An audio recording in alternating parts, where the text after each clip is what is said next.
She was able to check reviews. She was able to check the features. She was able to compare all the cars. All of this was free of cost. So what is Car Dekho actually doing? Why are they doing this for free? And the biggest question is, how do they make their money? Now the answer lies in the next slide, which is they earn their money through affiliate marketing. Now let's go step by step into this and see that how it works. Now, the first of all, the seller strikes a deal with cardekho.com. Now, about this deal, we're going to talk about it.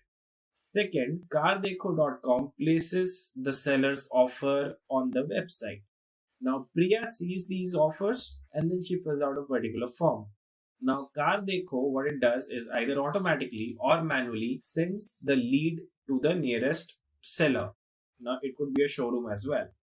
Now, seller receives the lead